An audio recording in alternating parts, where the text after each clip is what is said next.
Welcome to our spring outdoor soccer season. Really appreciate you. Thanks for volunteering. The kids won't have nobody to coach them if you guys don't volunteer, so we really appreciate you guys doing it. Thanks. So at spring outdoor soccer, season is going to begin on May 20th. Season will end on June 25th. Important to remember, Memorial Day weekend we will not have any games, so plan accordingly. That's why we'll run a week later, 5-week season, because we will not play on Memorial Day. Payment due date, May 10th. Try to get it in by then so you can get your shirts with the rest of the team. Now, if you have to wait to pay up until the season starts, that's okay. Just make sure you get it in before the first game so we can get those kids a shirt and they can be out on the field, because you have to have your shirt to be on the field. And the roster maximum is going to be on ages 4 through 3rd grade, up to 10 players. That's the max we want you to have, because we want all those kids to get to play. In 4th through 6th grade, it's 12 players, the max. Obviously, there are going to be teams that maybe end up with more. That's just if that's coach's decision, the parents' decision. That's going to be up to y'all. But right now, the max is 10. The maximum in the 4th through 6th is 12. We're going to give you 2 soccer balls. The number 3 size soccer ball for the littles, 4th through 3rd. 4th through 6th, we're going to give you a size 4 soccer ball. Please make sure we get all that equipment back by June 29th. We can't continue to give soccer balls every year if we don't get those back really quick every year. So right after the season, your last game, please try to get those balls in that very next week. All right, to be eligible for this outdoor soccer rules, players must be age 4 years old to 6th grade for this school year, 2022-2023. Players must wear their assigned Kids Incorporated t-shirt. Tennis shoes or rubber cleats are required, no spikes out there. Shin guards are required. I know with 4-year-olds you think, oh, well, we don't need those, but yeah, shin guards are required by everyone. We want to make sure we keep those kids healthy and safe. Jewelry or hair accessories are not permitted. We will say this, if it's a stud earring or something, we can put athletic tape or band-aids on that. I'll be okay with that, but nothing dangling earrings or necklaces or bracelets. No hard or plaster cast are permitted. The game rules for outdoor soccer.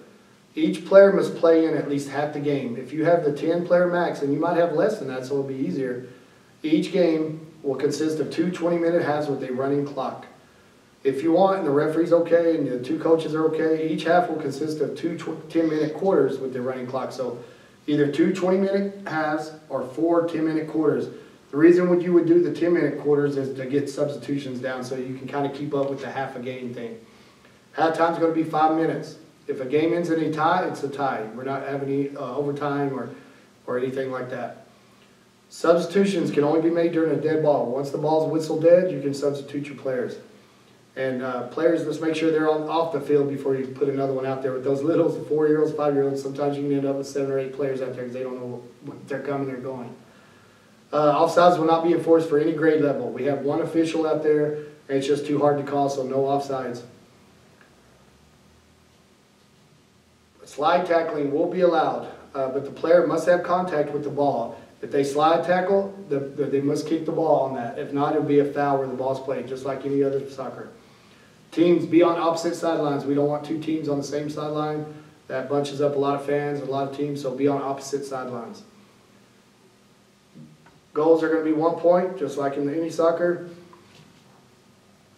We're going to start our game out. How we're going to start the game, we're going to have a coin toss, and the winning team will be awarded the choice of kickoff or receiving the kickoff. The kickoff will be from half at midfield. Teams will alternate kickoff for each half. So if you get the kickoff the first half, the second half the other team's going to get it. After the kickoff, any player except the one who kicked it may play the ball. So a person that's kicking off from the middle cannot kick the ball and then go run up and kick it. So no dribbling with the ball from the start. But a goal can be scored directly from a kickoff. So if you're going to kick off, you could kick it in the goal from there, but you just can't kick it and then touch it again before it does that. Throw-ins, both feet on the ground when you throw it in. Players will get a second attempt. If they first time they come up and they lift and jump to throw it, our refs are going to give them a second try at it. After 2, then yes, the ball will go over.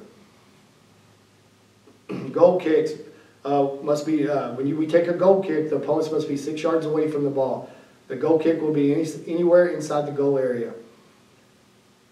The goal kicks are only awarded when the defending team, when the entire ball crosses the goal line in the air or in the ground, having last played by the attacking team. Any player on the defending team may take the goal kick. Corner kicks shall be awarded when the entire ball passes over the goal line in the air, on the ground, having last been touched by the defending team. They're defending their goal, but they kick it out by the goal. Offense is going to get a corner kick. They must be 6 yards from the ball when we do the corner kicks. And a goal can be scored directly from a corner kick if they can do it. Penalty kicks awarded after a foul has been committed to be made from the penalty area. There'll be a blue dot out there you'll see out on the fields. That's the penalty area to kick. The goalie may touch the ball inside the penalty area. Offensive players only allow the penalty area if they are trying to score. So if they're defending their goal, they cannot be in the penalty area, only the goalie. But on offense, they can be in the penalty area.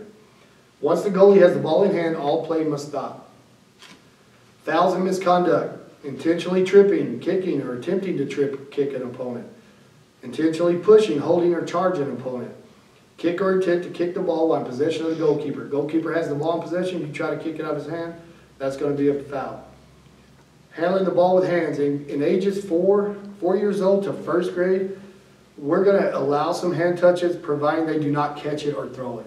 Like, we don't want them picking it up and taking off with it. But if they're putting their hands up just because of a kick or something and it tips their hand, we're not going to call that in 4 years old to first grade. So just understand that. Only on the real obvious ones where they catch it or throw it or try to pick it up and go. If the goalie takes more than 4 steps before releasing the ball, that will be a foul, and the ball will go over. Goalie touches the ball with their hands after he received it directly from a throw-in by a teammate. If a teammate's throwing the ball from the sideline, he can't throw it to the goalie and the goalie catch it. If a teammate has it outside their goal, they kick it back to the goalie must kick it with his feet. He cannot pick it up if it's passed by a teammate to his own goal. No headers. We're not going to allow any headers in any grade level in this in the Kids Incorporated program. So no headers at all. That will be a foul or a misconduct. Playing area. On our fields out there, you're going to get out there. We're going to have 12 fields out there.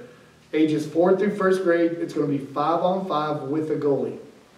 20 yard by 30 yard fields, and the goal size is 6 feet by 8. All grade levels, the goal size is 6 feet by 8. Second and third, 5-on-5 with the goalie. 30 yards by 40 yard fields. 4th through 6th grade, 6v6 with the goalie. 40 yards by 50 yards field. Coaches, remember, as always, as a volunteer, you're responsible for the physical and mental well-being of all children while entrusted to your care. Maintain an adequate level of discipline on your team. Don't have them out there getting in fights. I mean, it's going to be a reflection of you. You are responsible for that. You also are in control in the conduct of your team's fans. Anybody working the chains for us, if you have a volunteer working the down markers, you are responsible for those fans and volunteers that are helping us do that. Also, you're responsible for ensuring minimum playing time. Don't get out there and not play your kids. All these kids have joined. It's a recreational league. Get them on the field. They need to play their minimum time at least, but get them as playing time as much as possible. Make it fair for all the kids.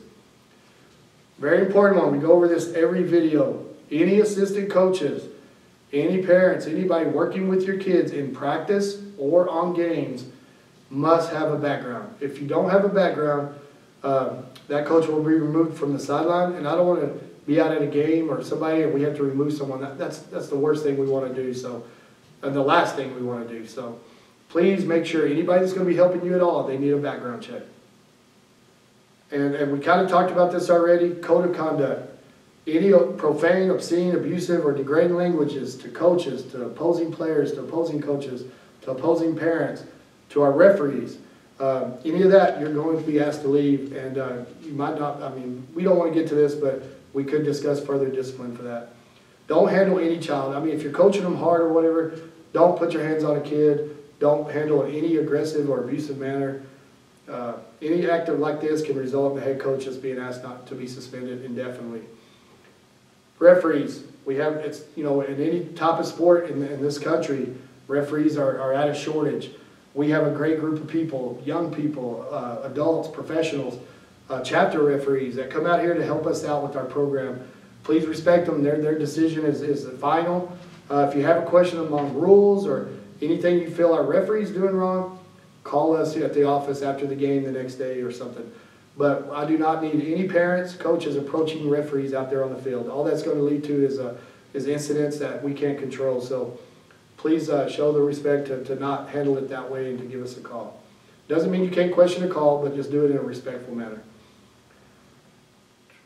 No drugs, alcohol, or tobacco out there on the fields, middle school fields. It's prohibited. No cigarettes, obviously no drinking, no drugs of any kind. Don't let any players play that are not on our program, not with the shirt, not with the waiver signed on, not on your roster. But other than that, have a great season. Ask us any questions. Give us a call. We have a lot of people up here that can help you. And make sure those assistants and people that are going to help get those backgrounds. Thanks.